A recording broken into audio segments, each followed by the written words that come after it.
Percy, Dilima, Yukno, mukhang masasampulan kayo ha. Pwede palang makasuhan o pwedeng magsampa ng kaso itong Piatos at Mary Grace. Ginagawa nyo na namang comedy ang kamera. Akalain mo ha, nagbaon na nga sila ng Piatos at Mary Grace dyan sa kamera. Hindi pa sinipot ni BP Sara. Pero bago natin alamin kung bakit pwede silang makasuhan ng Piatos at Mary Grace, panoorin muna natin ang pang-aasar ni Eloy Bugris sa kanila. Ito dong si Percy, meron daw party. Halloween party. Ito, panoorin natin ang video. Sa mga bata dyan, may bagong panakot sa inyo. Wala kayo.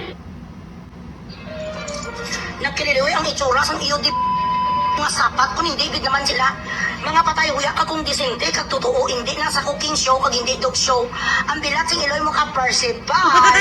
Percival nga kapal mo ka. May mga bitbit ang yudi ko sa payatos isaksak sa bunganga mo igato. Percival, ang lahat ng mga bata ang bilat sing Eloy mo ikaw ang ginagamit nga panakot sa kanila. Tinatakot ang lahat ng mga bata para matulog yudi po. Kapag after sa kanilang screen time. Okay. Ang mukha mo ang ginapanakot sa mga nanay ang yudi baka anong ginabitbit-bit mo gato. Sambi ako sa bilat sing Eloy ka.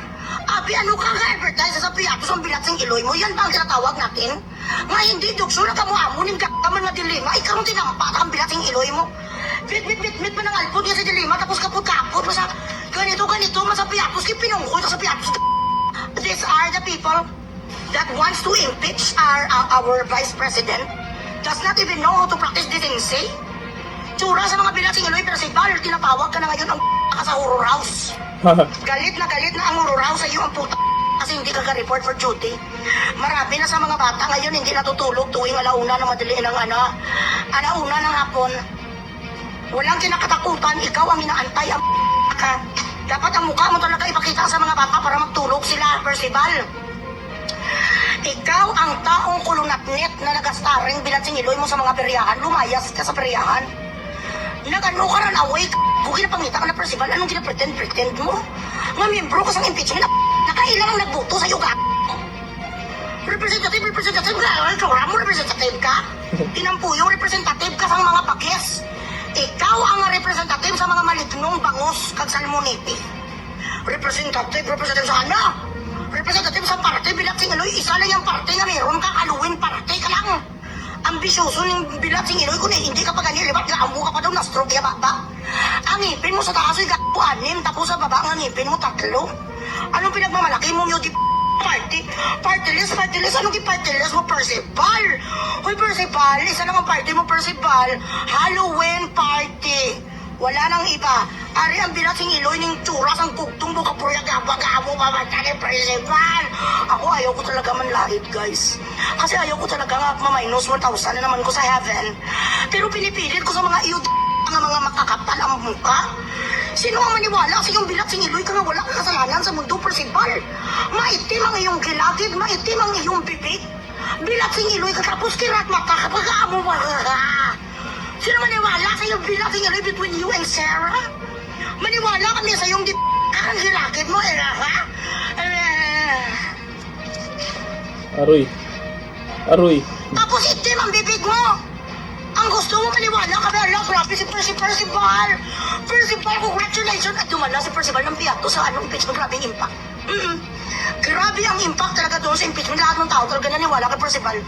Imagine, nadala sa sangbusang Piato. Sino ba naman ang gadala ng Piato sa impeachment? Wala naman may nagadala doon. Pero, si Percival, ang lakas sa loob ni Percival, yun talaga ang pinaka-ebidensya talaga sa impeachment. Yung Piato sa dinala ni Percival, maitim ang gilagid kag maitim ang bibi. Yun talaga ang napasalo kay Bibi. Oo, ang padalayan ng Piatos tapos sa papicture pa ang bilat sing Eloy. Gaganan, ang bilat sing Eloy ka nga sapat ka. So ang pagdala mo sa Piatos, ano? Nanalo kayo? Pinaka-ebidensya ang Piatos. Kung ano ka ba ako sa bata mong gato ka? Ganon ka ba kawala laman ang utak mo, Percival? Ang bilat sing Eloy, grabe talaga sa Percival, day. Alam niyo nung dinala niya talaga yung Piatos sa papicture sa sang si Dilima, nanalo ka agad ang kaso, day. Talo ka agad si Bibi, imagine. Imagine nyo lang ha, na ang pinaka-the best talaga nga ebidensya sa impeachment, ang Piatos talagang dinala nila. Ayan o.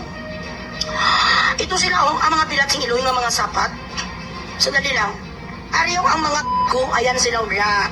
Si Dilima Ayan, yung tatlo. Nagsuot-suot ka na naman sa madala mo sa liig. Tapos sino ni sa gitna, hindi ko Si kilala. Jokno, Ang Jokno. mga iyo, di ano ang gangsta-reng?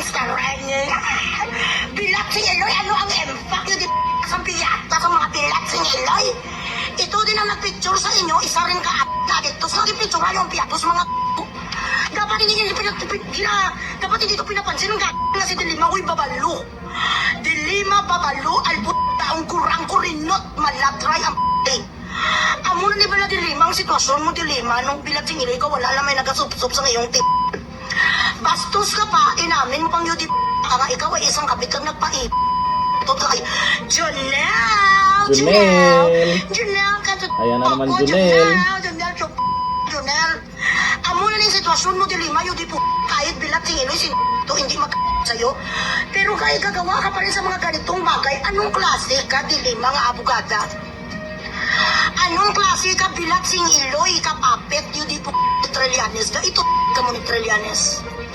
Binibigyan ka ba ni Trillanes kahit papano sa mga isang oras para malukit-lukit ang iyong ingron? Look, Ito ba ang gawain sang isa? Is this the decent doing of an entity who wants to impeach the second highest position of the Philippines? Are these the people that we're supposed to take seriously? Are this the body of a certain Bilatsing Iloy useless entity that form a Bilatsing Iloy fraternity that attacks our vice president?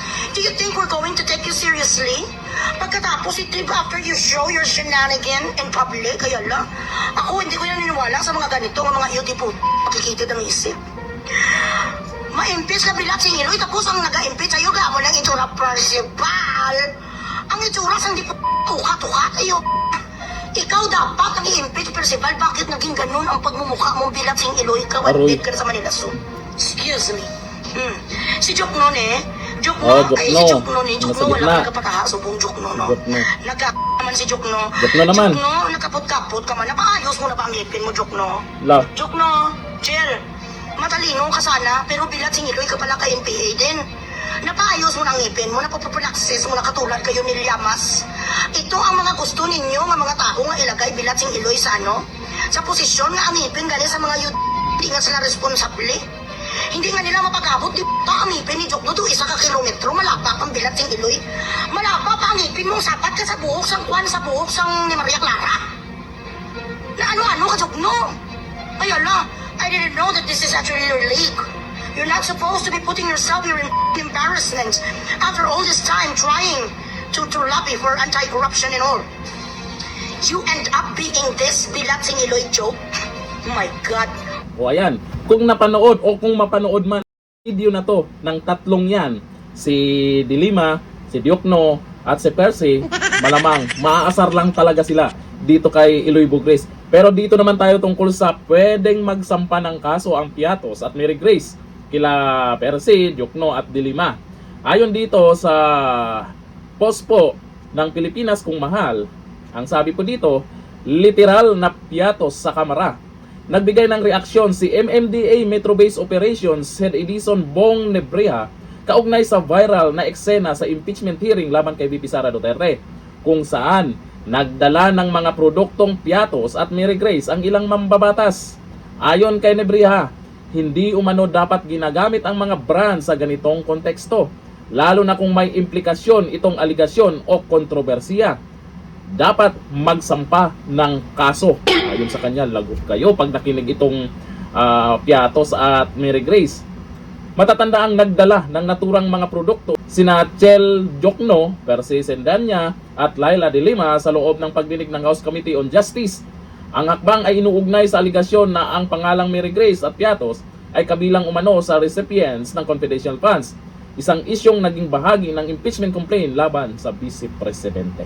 Hindi pa nga napatunayan, pero kung ano na yung mga pinagagawa nilang galawan dyan sa tingin ng iba, ginawang komedi ang kamera. Yan naman pala ay pinaghahandaan siguro nila, kaya may pabaon na ganyan para asarin si VP Sara. Yun nga lang, hindi sila sinipot sa kamera. Eh sana, itong Piatos at Mary Grace makapag-isip-isip kung ano yung dapat gawin nila, kasi nadadamay sila dito sa ganitong usapan. Siyempre may mga nakapanood niyan, anong isipin, na baka pinopromote ng tatlong to, kung sino yung ayaw sa tatlong yan, ay baka ayaw din sa mga produktong yan. Akala naman, naasar nila si VP Sara sa kanilang galawan. Pero bandang huli, dito sa bumanat sa kanila, sila yung asar na. Malamang, manahimik yung mga yan. Hindi nila kaya si Iloy Bugres na resbakan. Dito na lang, thank you. Bye-bye.